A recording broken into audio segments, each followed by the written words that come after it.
Hello friends, I will now discuss question number 4 of the topic classification of elements. On the basis of quantum numbers, justify that the sixth period of the periodic table should have 32 elements. तो हमें ये justify करना है कि periodic table के six period में सिर्फ 32 elements ही हो सकते हैं। तो ये प्रूव करने से पहले एक बार हम डिस्कस कर लेते हैं कि किस तरीके से electrons one by one shells में फिल होते हैं। तो यहां पर हमें पीरियड की बात की गई है, तो पीरियड जो होता है it indicates principal quantum number for the outer most shell. For example fourth period जो होता है इसका मतलब है फोर्थ पीरियड एलिमेंट्स में जो आउटर मोस्ट शेल है उसका क्वांटम नंबर 4 है। तो ऑफ प्रिंसिपल की मदद से वन बाय वन हम इलेक्ट्रॉन्स फिल करते हैं इन दी ऑर्बिटल्स। सबसे पहले लोएस्ट एनर्जी ऑर्बिटल में इलेक्ट्रॉन जाता है और उसके बाद higher energy orbitals are occupied. तो n की वैल्यू 1 है, l की वैल्यू उसके लिए हो सकती है 0। l की वैल्यू होती है n-0 से लेके n-1 तक। तो सबसे पहले केस में l की सिर्फ एक ही वैल्यू हो सकती है 0 विच डिनोट्स s ऑर्बिटल। तो n=1 जो है उसमें सिर्फ 1s ऑर्बिटल अवेलेबल होता है। सिमिलरली n=2 के लिए l की वैल्यूज हो जाती हैं 0 और 1, यानी कि s और p ऑर्बिटल में इलेक्ट्रॉन्स भर सकते हैं। 2s और 2p orbitals are available. n=3 के लिए l की वैल्यू 0 से लेके 2 तक हो सकती है which denote s, p and d ऑर्बिटल्स। तो 3s, 3p और 3d ऑर्बिटल्स अवेलेबल होते हैं। सिमिलरली n=4 के लिए 4s, 4p, 4d और 4f हो जाएगा। n=5 के लिए 5s, 5p, 5d, 5f और 5g भी थियोरेटिकली पॉसिबल है।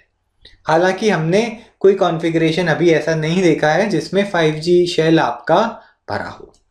n=6 जो होगा उसके लिए l की वैल्यू हो जाएगी 0 से लेके 6-1, यानी कि 0, 1, 2, 3, 4, 5।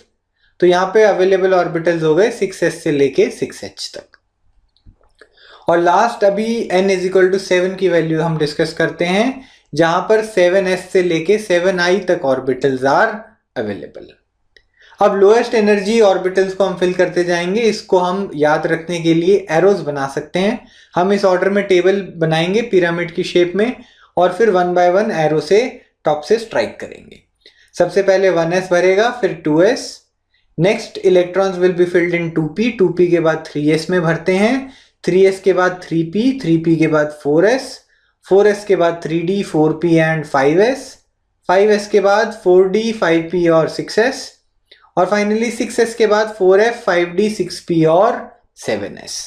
उसके आगे 5f, 6d और 7p ऑर्बिटल्स भरे जाते हैं। इसके आगे के ऑर्बिटल्स अभी हमने भरे हुए नहीं देखे हैं, but theoretically they are possible. तो अब हम अपनी प्रॉब्लम पे आते हैं। हमें 6 पीरियड डिस्कस करना है। तो 6 पीरियड तब शुरू होता है जब 6s ऑर्बिटल्स भरने चालू हो जाएं।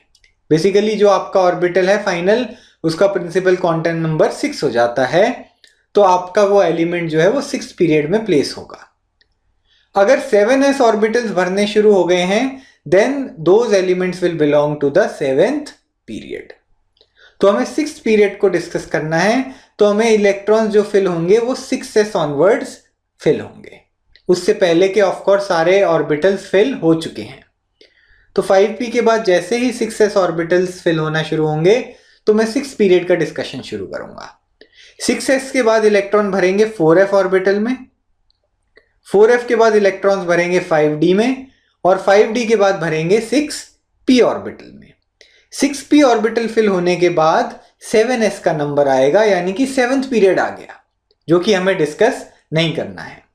तो 6th पीरियड में कौन कौन से ऑर्बिटल्स फिल हो सकते हैं? 6s, 4f, 5d और 6p। तो 6s में मैक्सिमम 2 इलेक्ट्रॉन्स आएंगे, 4f में 14 इलेक्ट्रॉन्स आ सकते हैं, f ऑर्बिटल में 14 इलेक्ट्रॉन्स आ सकते हैं, 5d में 10 इलेक्ट्रॉन्स आ सकते हैं, और फाइनली 6p में 6 इलेक्ट्रॉन्स आ सकते हैं। यानी कि total 32 electrons one by one fill होंगे। और हर इलेक्ट्रॉन के ऐड होने का मतलब है we are discussing one element. तो यहां से हमने ऑब्जर्व किया कि 6 आपका जो पीरियड है उसमें मैक्सिमम 32 एलिमेंट्स ही आ सकते हैं। 6th period of the periodic table should have 32 elements. This is the required answer. Thank you so much for watching this video.